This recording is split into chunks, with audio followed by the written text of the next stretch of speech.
안녕하세요. 오늘도 사연살롱을 찾아주셔서 감사합니다. 30대 중후반을 넘어가는 박지수예요. 혹시 얼마 전 넷플릭스에서 방영했던 폭삭 속았수다 라는 드라마 보셨어요? 짧게 내용을 이야기하자면 우리네 부모님 이야기예요. 1960년대 그 힘든 시절 자식만을 바라보고 모진 세월 다 견뎌낸 부모님들 이야기요. 그 이면은 그 사랑을 듬뿍 받고 자란 자식 이야기도 물론 들어가고요. 이 이야기를 왜 하냐면요. 사실 제가 이혼하기 전까지는 힘든 부모님의 삶과 그런 부모님 덕분에 온실 속 화초로 자란 자식의 삶을 구분해서 봤거든요. 연관성 없이 나는 나대로 잘 자랐다고 생각했던 거죠. 그런데 이혼하고 나니 아니더라고요. 왜 그때 아빠가 그런 말을 했는지 다시 생각이 들고 제가 얼마나 철없었는지 다시 깨달았다고 해야 할까요? 그래서 그 드라마를 보며 펑펑 울기도 울었네요. 지금부터 제 이야기 들려드릴게요. 3년 전 저는 대학 동문회 송년 모임에서 지금의 남편을 처음 만났어요. 이름은 김민호. 저보다 2학번 위였지만 군대 다녀와서 같은 학년으로 졸업했던 사람이었죠. 학교 다닐 때는 한 번도 마주친 적 없었는데 그날 처음 알게 됐어요. 모임 중에 사회자가 각자 근황 이야기를 하라고 했을 때 그 사람이 갑자기 본인 인생을 3분 드라마처럼 연기하기 시작했죠. 취업했다가 퇴사하고 사업 실패하고 재취업한 가정을 코믹하게 표현하는데 표정 연기가 너무 웃겨서 술 마시던 사람들이 다들 뿜을 뻔했던 기억이에요. 저도 몰입돼서 눈길이 가면서 그쪽만 계속 보게 되더라고요. 그날 모임이 그렇게 끝나고 남은 사람들끼리 2차로 맥주집에 갔는데 그 남자가 제 옆자리에 앉았어요. 박지수 맞지? 같은 과였는데 기억해? 내가 군대 갔다가 복학하는 바람에 우리 같이 졸업했는데. 먼저 아는 척을 하는 그 사람과 대화는 전혀 어색하지 않았어요. 이상하게 학교에서 한 번에 제대로 된 얘기를 한 적 없었는데 마치 오래전부터 알고 지냈던 것처럼 자연스럽게 이야기를 주고받았죠. 사실 난 대학 때 완전 놀기만 했어. 동아리 활동하고 미팅 다니고. 그래서 늦게 졸업했지. 지수는 어땠어? 나도 공부만 한 건 아니었지만 나름 계획적으로 살았던 것 같아. 취업 준비하면서 스펙 쌓고. 그렇게 시작된 우리의 대화는 3차, 4차까지 이어졌어요. 그러다 보니 마지막엔 둘만 남아 새벽까지 이야기했죠. 그는 유머 감각이 정말 좋았어요. 제가 말하는 평범한 일상도 그가 받아치면 웃음거리가 됐고 그의 말투와 제스처에 계속 웃음이 나왔으니까요. 야, 우리 코드가 너무 잘 맞는 것 같은데 난 진짜 이렇게 웃은 지 오래됐어. 그의 말에 저도 고개를 끄덕였어요. 정말 오랜만에 편하게 웃을 수 있는 사람을 만났다는 기분이었거든요. 그렇게 그날 연락처를 교환하고 우린 자주 만나기 시작했죠. 데이트할 때마다 특별한 곳에 가는 것도 아니었어요. 사회 초년생이라 둘 다 지갑 사정이 넉넉하지 못했거든요. 그래도 골목길 구석구석 숨은 맛집 찾아다니거나 한강에서 라면 끓여 먹으며 이야기꽃을 피울 때면 그게 어디든 장소는 중요하지 않은 듯 재미있고 즐거웠죠. 한 번은 비 오는 날 우산도 없이 편의점에서 컵라면 사 먹다가 홀딱 젖었는데 그것조차 추억으로 웃어 넘길 정도였으니까요. 너 같은 여자 정말 처음이야. 요즘 여자들은 데이트 코스도 인스타 감성 넘치는 카페나 비싼 레스토랑만 가자고 하는데 너는 골목 어기 포장마차에서도 행복해하니까 같이 있으면 정말 편해. 그의 말에 그냥 웃었어요. 사실 저는 그냥 맛있는 음식과 좋은 대화면 충분했기에 그가 특별하다고 느끼는 게 오히려 저 역시 신기하게 느껴졌죠. 사실 어릴 때부터 아빠에게 귀에 딱지가 앉을 정도로 들었던 말이 있거든요. 진짜 행복은 값비싼 물건에서 오는 게 아니라 함께하는 사람과의 소중한 시간에서 온다. 아빠는 말씀만 그렇게 하시는 게 아니라 행동도 그렇게 하셨어요. 좋은 곳에 데리고 다니시는 것보다 주말이면 시간 내 동네 공원을 함께 산책하고 저녁이면 라면이라도 손수 끓여주시며 시간을 보내려고 애쓰셨으니까요. 그 덕분에 저 역시 무엇이든 사람의 마음이 제일 중요하다는 걸 알며 자랐으니 저에겐 그다지 특별하지 않았죠. 난 오히려 자기가 더 신기해. 다른 남자들은 여자한테 잘 보이려고 비싼 데 데리고 가고 명품 사느라고 카드값에 휘청인다는데 자기는 오히려 진솔하게 다가오고 나의 이런 모습도 알아봐주고 우린 진짜 잘 맞는 것 같아. 이렇게 데이트를 시작한 지 6개월 정도 됐을 때였어요. 저는 남친을 부모님께 소개했죠. 서로 생각도 비슷하고 계급 코드도 맞아 진지하게 결혼에 대한 생각이 들기 시작했거든요. 장인어른 장모님 처음 뵙겠습니다. 김민호라고 합니다. 지수랑 대학 동문회에서 만났어요. 식사 자리에서 민호는 광고회사에 다닌다며 자신의 일에 대해 이야기했어요. 부모님과의 자리에서 남자친구는 최근에 진행한 프로젝트들과 미래 계획에 대해서도 열심히 설명했어요. 아버지는 묵묵히 들으셨고 어머니는 그의 이야기에 맞장구를 쳐주셨고요. 그래서 어떻게 살 생각이야? 결혼까지 생각하는 사이인가? 자연스러운 대화 사이에 아빠가 갑자기 직설적인 질문을 남자친구에게 던지니 살짝 당황한 듯 잠시 망설이더라고요. 하지만 이내 단호하게 말하는 그의 모습에 듬직하다 생각했어요. 네, 그렇습니다. 지수랑 앞으로의 미래를 함께하고 싶습니다. 그렇게 첫 만남이 끝나고 남자친구가 집으로 돌아간 후 아빠는 저를 작은 서재로 따로 부르셨어요. 지수야, 연애는 네 마음대로 해도 결혼은 반대다. 왜? 오빠 좋은 사람인데. 아빠가 묻는 질문에 성실하게 대답도 했고 나랑 결혼한다고도 그랬는데 혹시 아까 결혼 생각 있냐는 말에 뜸들여서 그래? 지수야, 그 친구가 말하는 걸 다시 한번 천천히 생각해봐. 자기 미래에 대해 이야기할 때 지수가 벌어오는 돈을 몇 번이나 언급했는지 기억나? 우리가 합치면 지수 월급도 있으니까 이런 말을 대체 몇 번이나 하는 거야. 남자가 겉보리 서말만 있어도 처가살이 안 한다는 말이 있어. 물론 처가살이를 한다고 한 건 아니지만 대체 너 아니면 어떻게 살려고 말끝마다 지수 지수 그러는지. 난 또 뭐 때문에 그런다고. 아빠, 요즘은 다들 그래. 남자가 다 책임지는 시대는 옛말이지. 요즘 외벌이로 애도 못 낳아. 그리고 잘 키운 딸 대학까지 다 보내놓고 집에 들어앉아 애나 봤으면 좋겠어? 아빠 그런 거 싫어하면서 왜? 그런 걸로 오빠 트집 잡고 그래. 부모 덕 안 바라고 수술하려고 하는 게 오히려 더 이쁜 거 아니야? 지수야, 결혼이 생각하는 것처럼 그렇게 간단한 게 아니야. 아빠도 물론 우리 지수가 일하면서 자기 꿈 펼치길 원하지. 하지만 여자는 어쩔 수 없어. 애 낳고 키우다 보면 애가 눈에 밟히고 생물학적으로 여자가 남자보다 몸도 더 약하니 어떤 경우에도 처자식 굶어 죽이지 않는다는 믿음을 보여주는 게 맞는 거지. 그런데 그놈은 말끝마다 지수가 돈 버니까 만약의 상황은 생각 안 해? 아빠, 그건 반대로도 생각해야지. 오빠가 아플 수 있는 거고 요즘은 애 키워도 육아휴직 아빠들도 많이 하는걸? 아빠가 무슨 걱정하는지 아는데 시대가 많이 변했어. 남녀 평등 시대잖아. 아무리 시대가 변했어도 남자는 사랑하는 여자 고생하는 걸 못 봐. 아무리 봐도 그놈은 너를 책임지겠다는 마음보다 남들 하는 결혼 하고는 싶고 손해는 죽어도 싫으니까 너를 택했다는 생각밖에 안 든다. 솔직히 전 이해하기 어려웠어요. 저나 남자친구 같은 생각을 하는 사람들이 주위에도 많았으니까요.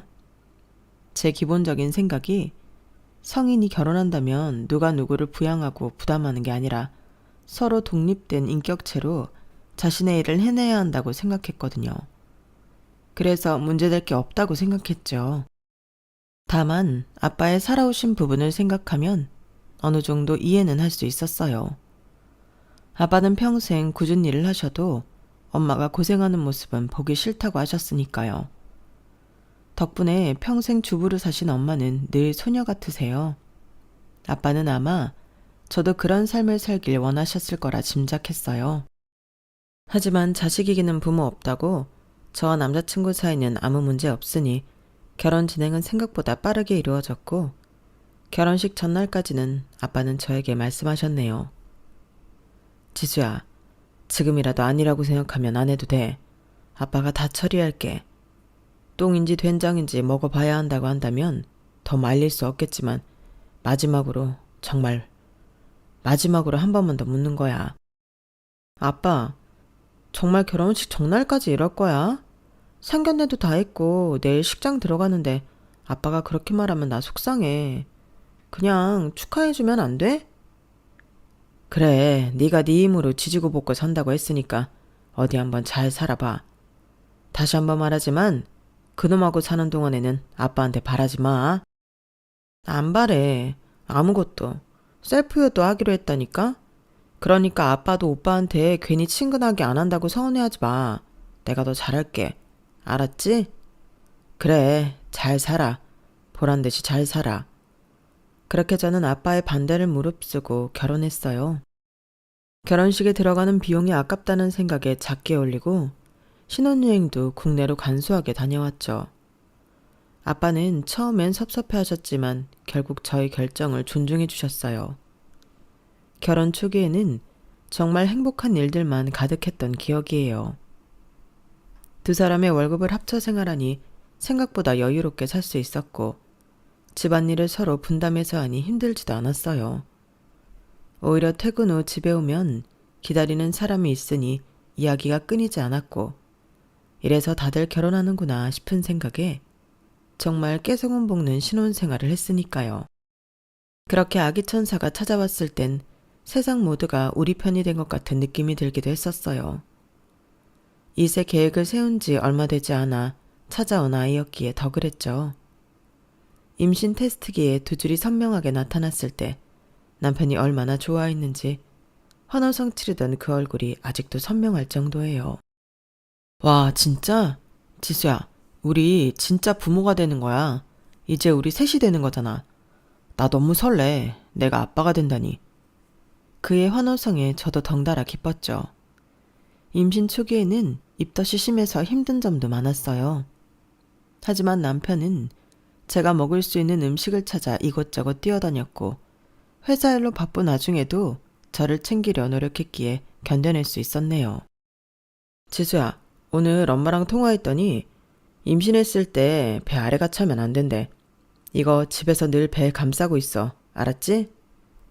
세심한 배려의 감동이었죠. 임신 중에도 저는 직장에 다녔고 남편도 자신의 일을 열심히 했어요. 퇴근 후에는 함께 출산 준비 클래스도 다녔고 아이 물품을 고르러 다니기도 했죠.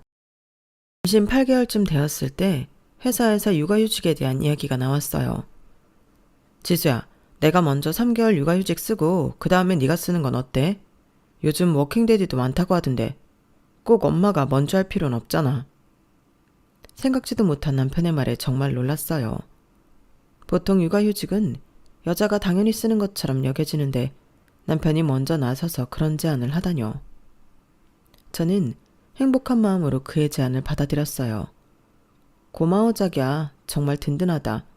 어떤 남자들은 육아휴직은 무조건 여자가 써야 하고 육아는 당연히 여자들 일이라고 생각한다는데 그런 게 어딨어. 우리 아이인데 같이 키우는 게 당연하지.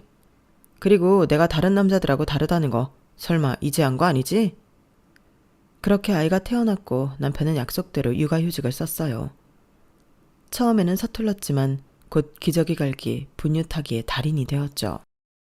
아이의 울음소리만 들어도 왜 우는지 알아챘고 밤중에도 저보다 먼저 일어나 아이를 달래줄 정도였으니까요. 퇴근하고 집에 오면 아이를 안고 있는 남편의 모습이 너무 사랑스러웠어요. 지수야, 오늘 세진이가 내 얼굴 보고 웃었어. 너도 봤어야 했는데 정말 예뻤어. 아, 이것 봐.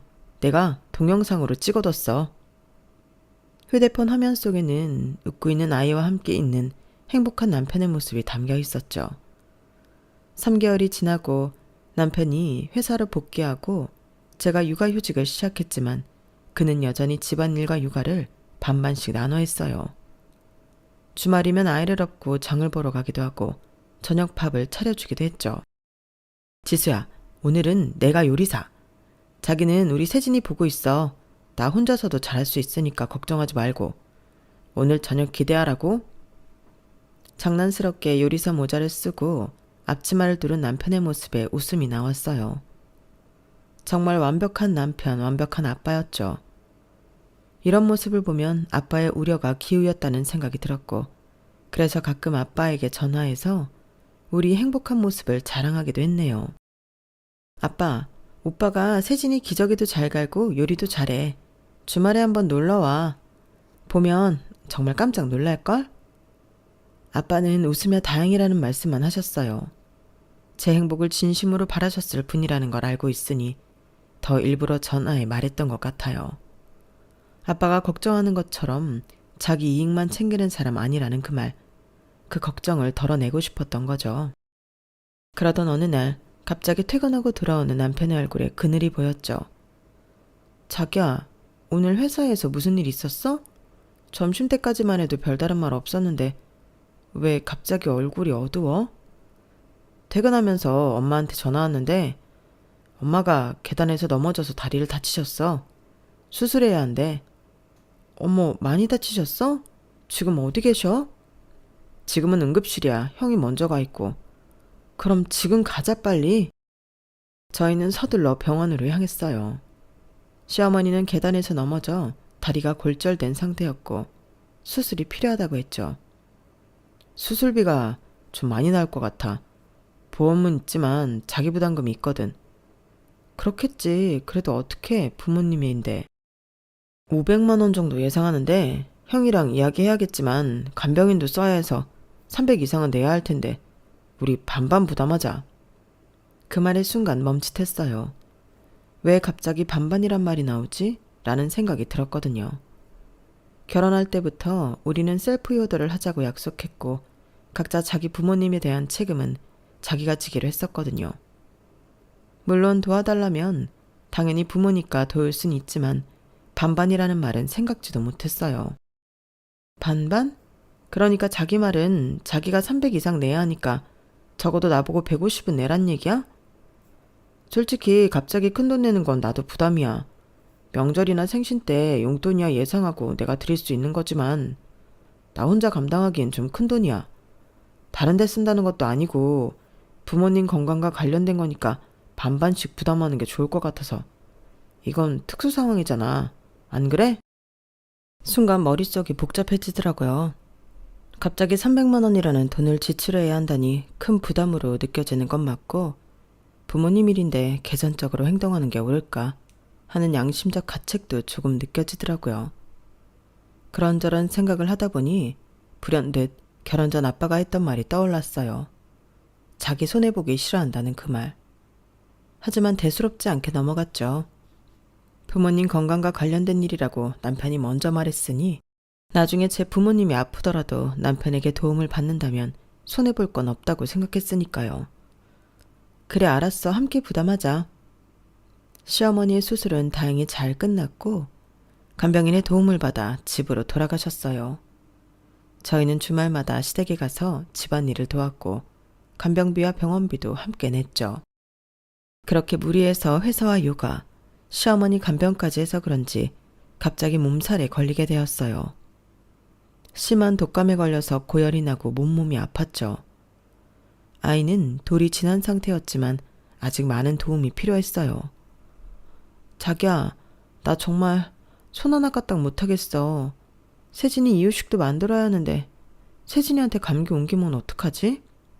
왜 그런 걱정을 해? 내가 있잖아. 당신은 푹 쉬어. 내가 세진이 이유식도 만들고 퇴근도 좀 당겨서 어린이집에서 일찍 데리고 올게. 그렇게 말한 남편은 제 죽까지 끓여주며 혼자 고군분투하더라고요. 아침 일찍 일어나 세진이 옷을 입히고 어린이집에 등원시키고 퇴근하기 전 먼저 집에 와 청소하고 음식을 만든 후 세진이를 데리고 왔어요.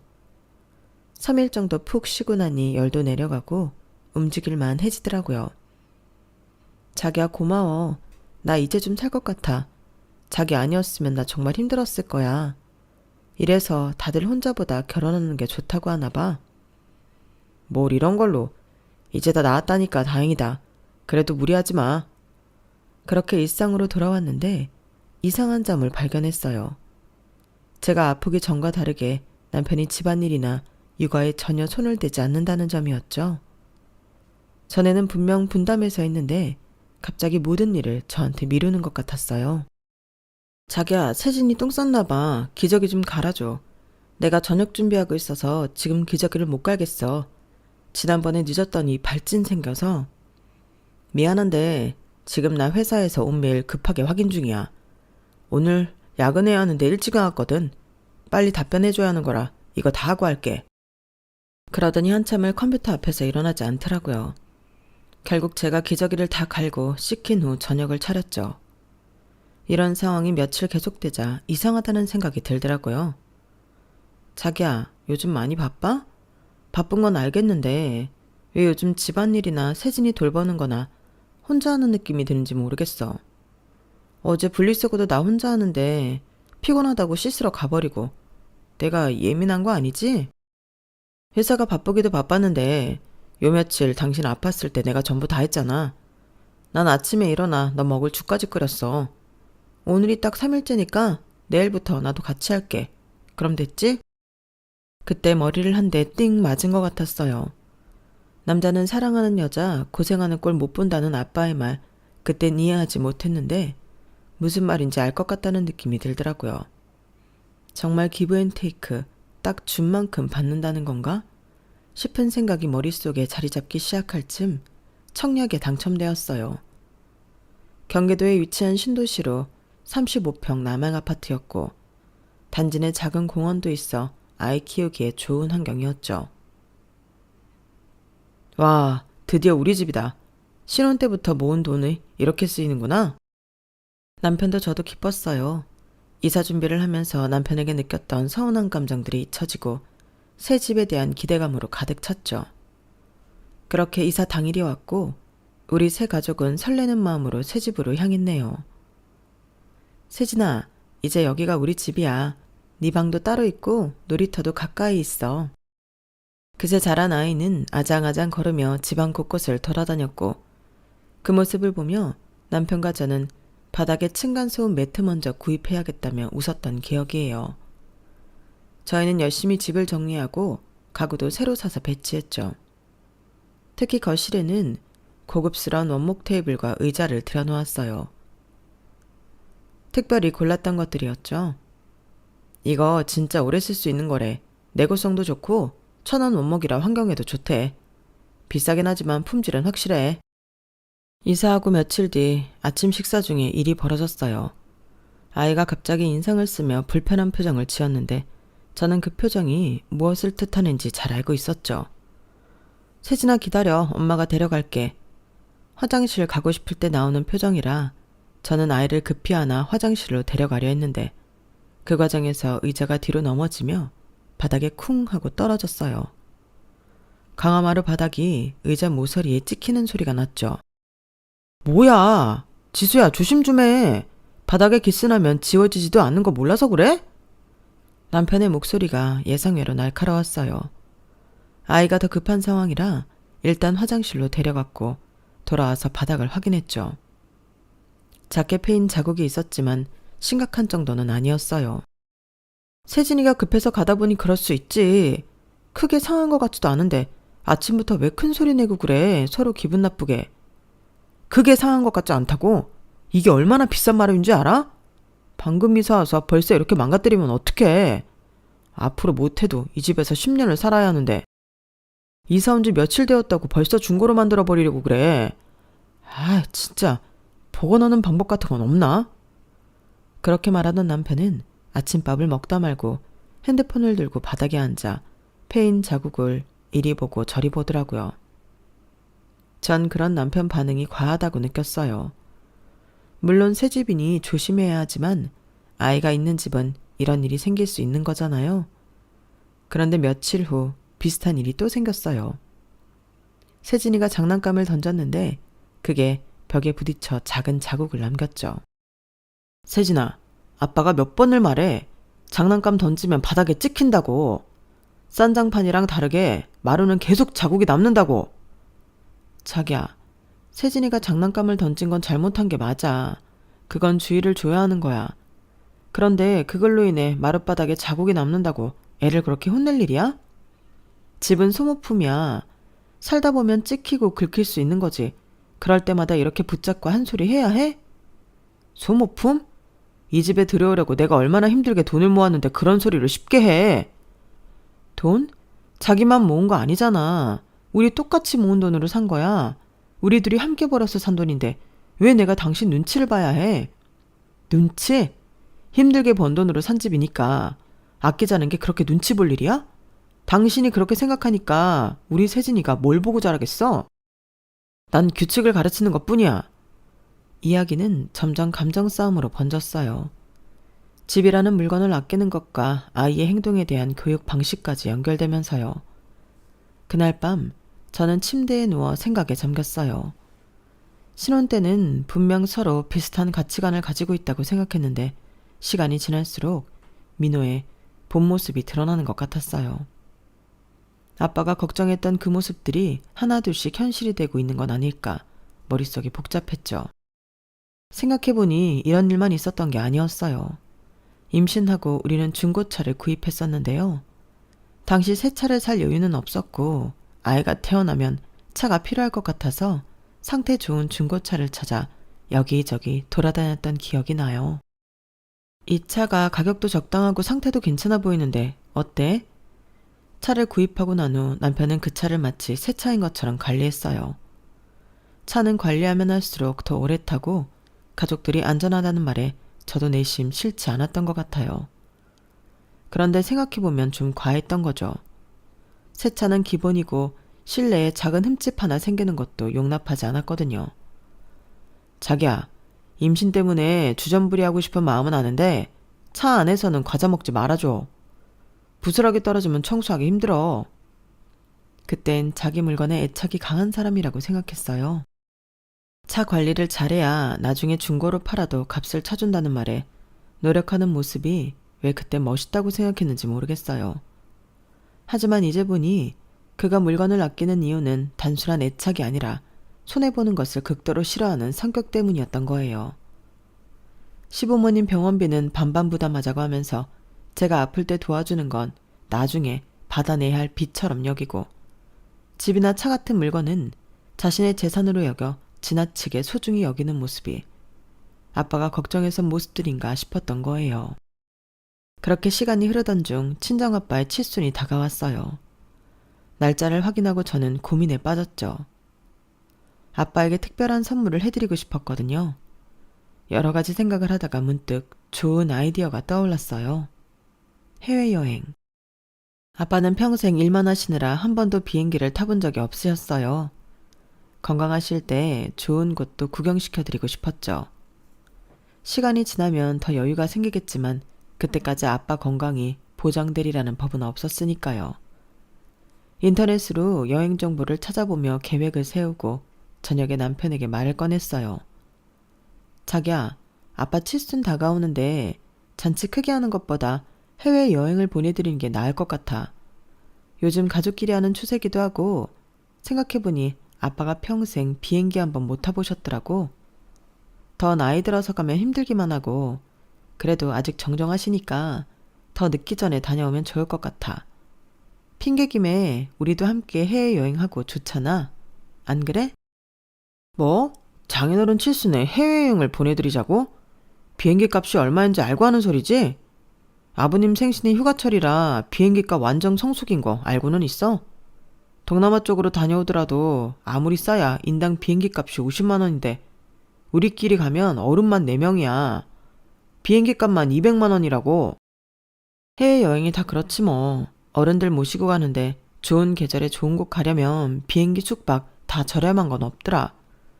우리 아빠가 앞으로 사실 날 중에서 제일 건강할 때가 칠순이잖아. 그러니까 비싸도 가는 게 좋을 것 같아. 비싸도 가는 게 좋다고? 말 나왔으니까 하는 소린데 숙박은? 당신 말대로라면 숙박도 싼 데서 묵을 수 없잖아. 안 그래? 장모님 장인어른하고 불편하니 한 방에서 지낼 수도 없는 노릇이고. 세진이야, 어려서 베드 하나 추가한다 쳐도 방도 2개 잡아야 하는데 숙박비에 비행기 먹는 것까지 생각하면 돈 1,000만 원 우습게 깨지겠네. 남편의 반응에 순간 말문이 막혔어요. 아빠의 생일을 축하하는 마음으로 제안한 거였는데 남편은 바로 돈 계산부터 하고 있었거든요. 근데 뭐 솔직히 비행기값, 숙박비, 먹는 거 뭐든 반은 우리 가족이 해외여행 간다고 하더라도 쓰는 돈 아니야? 솔직히 1,000만 원 쓴다고 해도 반이면 500인데 다른 생신도 아니고 칠순인데 500도 안 해드리려고 했어? 뭐? 돈 500은 네 집 걔 이름이야? 아니, 무슨 여자가 돈 1, 200을 쉽게 생각해. 당신 돈 있어? 아무렇지 않아? 형편에 맞게 가야지. 황새가 뱁새 쫓아가려다가 가랑이 찢어진다고. 당신 속담 몰라? 뭐야? 자기 설마 내가 돈 반반씩 부담하자고 할거봐 미리 선수 치는 거야? 됐어. 당신 보고 여행 경비 부담하라는 소리 안 할 테니까 해외여행 가지 말라는 소린 그만해. 당신 그게 무슨 말이야. 돈 반반씩 부담하자고 할까봐 선수 친다고? 말 참 이상하게 한다. 형편에 맞게 가자는 거지. 우리 형편도 형편이지만 솔직히 처갓댁 형편에 해외여행이 말이나 되는 소리야? 남들이 들으면 웃어. 빚내서 구색 맞추느라 자식들 등골 휘는 줄 모르고 좋다고 다녀왔다는 소리 듣는다고. 내가 돈도 아깝기도 하지만 꼭 돈만 아까워서 하는 소리가 아니야. 남들이 욕한다고. 당신은 당신 부모님 동네 사람들이 손가락질하면서 자식 등골 빼먹는 부모라고 욕하고 다니면 좋겠어? 그냥 제주도나 가. 요즘 국내 여행도 좋은 호텔 많아. 괜히 어르신들 모시고 해외여행 갔다가 음식 안 맞아 고생하는 경우 많대. 돈은 돈대로 쓰고 욕은 욕대로 먹고 사이 멀어지는 집 한둘 아니라고. 돈이 아깝다고? 부모님한테 쓰는 돈이 아깝다고? 내가 언제 너한테 돈 달라고 했어? 왜 이래 너라니. 오빠한테.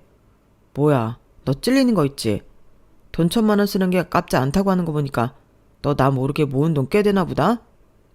막말로 병원비도 아니고 내가 부담할 이유도 없는데 우리 가족 여행하는 거다 뭐다 그럴싸하게 포장하는 거 보니까 너 진짜 너무한 거 아니야?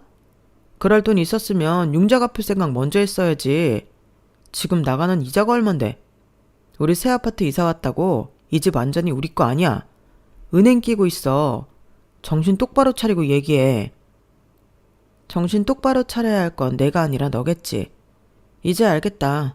아빠가 했던 말이 뭔지. 뭐? 무슨 소리야. 그럼 그렇지. 장인어른 칠순에 해외여행 가져간 게 당신 생각이 아니었던 거지? 장인어른이 괜히 너한테 바람 넣은 거지. 그렇게 안 봤는데 장인어른 너무하시네. 우리 새 아파트 이사 오니까 살만한 줄 아시나 봐. 아니면 부러워서 그러신가? 아니 그렇잖아. 평생 당신은 다 쓰러져가는 빌라에 사니까 새 아파트 분양받았으니 부자 된 줄 아시는 거 아니냐고. 그러지 않고서야 지금까지 사치 안 부린 네가 해외여행 소리가 나올 리 없지. 난 또 괜히 걱정했네. 장인어른 정말 너무했다. 기가 차더라고요. 제 속에서 참고 있던 분노가 폭발하고 말았죠. 그동안 제가 얼마나 눈을 감고 있었던 건지, 그리고 아빠가 얼마나 명확하게 보고 있었는지 제대로 한 방 먹으면서 깨달았으니까요. 네가 참 대단하다. 내 부모님을 그렇게 함부로 말하다니. 제정신이라면 배우자 부모를 그렇게 말하지 않겠지. 처가 예쁘면 처갓집 말뚝에도 절한다는데 너는 내가 얼마나 웃으면 우리 부모님을 욕하냐? 나는 내 아빠 칠순에 평생 한 번도 못 가본 해외여행 보내드리고 싶다고 말했을 뿐인데 네 입에서는 부자, 사치, 형편, 이자 이런 말들만 나오네. 내가 사람 새끼가 아니라 계산기랑 살았네. 야, 이 여자가 미쳤나? 뭐라고? 계산기? 야, 말 똑바로 해. 한 번 내지르면 그걸로 끝인 줄 알지? 다녀오고 현실을 보면 그 돈 어떻게 할 건데? 이 집 대출금은 평생 은행빚 갚으며 허덕일 거야? 노후 대비는 안 해? 비행기표 살 돈 있으면 그 돈으로 대출금 같은 게 우선이지. 길 가는 사람 100이면 100 다 잡고 이야기해봐라. 이거 봐 이거 봐. 인사드리러 갔을 때 오래된 빌라 사는 거 보고 내가 설마 했는데 괜한 게 아니네. 야, 너 그렇게 살만하다 싶은 착각으로 돈 펑펑 쓰면 니네 부모님처럼 되는 거야. 다 늙어서 쓰러지는 빌라에서 살고 싶어서 그래? 아주 막 나가자는 거지? 뚫린 입이라고 아주 막 싸지르네. 야, 니네 엄마 아플 때 300만 원도 아까워서 반반하자고 하는 놈이 1000만 원 해외여행에 쓴다고 하니까 니 돈 안 써도 아까워 죽겠냐? 뭐? 뭐라는 거야 이 여자가 지금. 왜? 딱 네 밑바닥 들키고 나니 할 말 없지?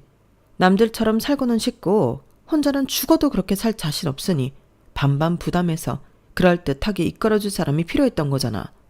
그게 나였고 손해보는 건 죽어도 싫은 게 너잖아. 말로는 반반, 공평하게 하자는 뻔질이란 거짓말. 아니, 밴댕이 소갈딱지보다도 더 좁고 좁은 너한테 5만 장 다 떨어진다 떨어져. 그러다 이혼 소리까지 나오겠다? 못할 거 없지. 아빠가 그토록 너에 대해 경고했는데 못 알아먹은 내가 등신이지. 내가 내 발등 찍었지. 이건 또 뭔 소리야.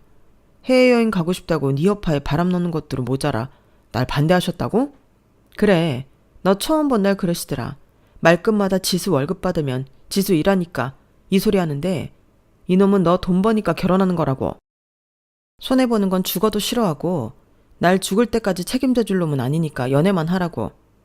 그때 그 말 들었으면 내가 우리 아빠 칠순에 해외여행 내 돈 모아 보내드린다는데 거지 같은 이놈한테 이런 소리도 안 들었지. 저는 더 이상 말할 필요를 느끼지 못했어요. 방으로 들어가 여행값을 꺼내 필요한 물건들을 급하게 넣기 시작했죠. 남편은 뒤따라와 계속 소리를 질렀어요. 이혼? 이딴 걸로 이혼한다고? 당신 제정신이야? 돈 얘기 좀 했다고 이혼이라니. 이혼 사유가 뭔지는 알고 있어? 그런 건 법원에서도 인정도 안 해. 뭐 하는 거야? 지금 진짜 나갈 생각이야? 그냥 좀 싸운 거지 이혼할 이유가 되겠어? 네가 지금 실수하고 있는 거야. 좋은 말 할 때 가방 내려놔. 지금 내려놓으면 내가 그래도 오빠니까 봐준다. 이대로 가방 싸서 나가는 순간 나도 너 안 봐줘. 이혼하면 너만 손해지. 난 손해볼 것도 없어. 세상 천지 이런 이유로 이혼한 여자 누가 받아나 주겠어? 짐 싸는 내내 이런 남자였나 싶더라고요. 좋았던 날들이 머릿속으로 스쳐가며 그 모습이 자신이 손해보는 게 없으니 나왔던 행동이라는 게 서글프더라고요. 아빠 말 들을걸. 그 생각이 머릿속에 계속 차오르니 눈물이 멈추지 않았어요. 야, 박지수. 울어? 당황스러운 게 누군데 울어? 잘 생각해봐. 이게 다 장인어른 때문이잖아. 이런 거 가지고 이혼하는 집이 어딨냐고. 그냥 딱 잘라 아니라고 하면 되잖아. 당신이 못하면 내가 할게. 형편에 맞게 가자고 했을 뿐인데 돈 보태주실 것도 아니면서 왜 이러시냐고 말하면 알아들으시겠지. 자식 갈라서는 걸 보시면서까지 해외여행 가고 싶으시겠냐고. 칠순이 뭐 대수라고. 세진이를 안고 현관문을 열면서 마지막으로 돌아봤어요. 잘 들어. 난 계획대로 내가 지금까지 모은 비상금으로 아빠 모시고 해외여행 다녀올 거야. 그리고 오는 대로 너랑 이혼할 거니까 서류나 준비해. 합의 이혼 안 하면 변호사 선임해서 재판이라도 할 테니까 그런 줄 알아. 남편은 끝까지 소리를 질렀어요. 너 후회할 거야. 나중에 돈 없어서 빌빌거릴 때 누구한테 손 벌릴 건데. 이게 다 장인어른 때문이야. 네가 지금 정상이 아니야. 그 소리를 뒤로하고 저는 세진이와 함께 집을 나왔어요. 택시를 타고 친정으로 향하면서 마음은 무거웠지만 동시에 오랜만에 느끼는 해방감도 있었죠. 마치 평생 메고 있던 무거운 짐을 내려놓은 것 같았어요. 친정에 도착했을 때 아빠는 문 앞에서 저를 보시더니 놀라셨지만 이내 아무 말도 없이 안아주셨죠. 마치 이미 다 알고 계셨던 것처럼요. 아빠는 그저 제 등을 토닥이며 말씀하셨어요. 괜찮다 지수야. 네가 스스로 깨달았으니까 이제 앞만 보면 돼. 그렇게 저는 친정아빠를 모시고 하와이로 여행을 떠났어요. 부모님과 세진이 그리고 저. 넷이서 떠난 여행은 부모님에게도 세진이에게도 저에게도 큰 선물이 되었죠. 평생 일만 하며 살아오신 아빠가 처음으로 비행기를 타고 푸른 바다를 보시는 모습은 제게 큰 감동이었어요. 지수야, 세상이 이렇게 넓구나. 평생 일만 하다 보니 이런 걸 못 봤네. 아빠의 눈가에 맺힌 눈물을 보며 그리고 아빠의 손을 살포시 잡는 엄마를 보며 제가 내린 결정이 옳았다는 확신이 들었어요. 세진이도 처음 보는 바다와 야자수에 신이 나서 뛰어다녔고 저는 오랜만에 마음의 평화를 느꼈죠. 여행에서 돌아온 지 한 달 후 남편과 법원 앞에서 만나기로 했어요. 이혼 서류에 도장을 찍기 위한 마지막 절차였죠. 멀리서 남편이 오는 모습이 보였어요. 예전보다 훨씬 깔끔하게 차려입고 온 그를 보니 씁쓸한 웃음이 나왔네요. 지수야, 생각 많이 했어? 남편은 마치 제게 큰 은혜를 베푸는 것처럼 말을 이어갔어요. 지금이라도 미안하다고 말하면 이미 다녀온 거 뭐라고 하지 않을 테니까. 이게 마지막 기회야. 기회 좋아하시네. 난 아쉬울 거 없어. 서류에 도장만 찍고 가자. 법원에서의 절차는 생각보다 빨리 끝났어요. 이혼 서류에 서명하고 나오는 길. 주차장 쪽으로 향하는 저를 남편이 뒤따라 나왔어요. 택시 타려면 저쪽으로 가야 하는데? 여자들 자존심이 그래? 괜히 아무렇지 않은 척하면 뭐가 달라? 발걸음을 재촉했지만 그는 계속 따라오며 말을 이었어요. 이혼 서류에 도장 찍었지만 지금이라도 마음 변했으면 말해. 너그럽게 용서해줄게. 세진이는 잘못 없잖아. 아무리 세상이 변했어도 여자 혼자 애 키우면서 살기 팍팍하다고. 오빠가 너그러운 마음으로 말할 때 못 이기는 척 해야지. 여자가 그런 맛도 없냐?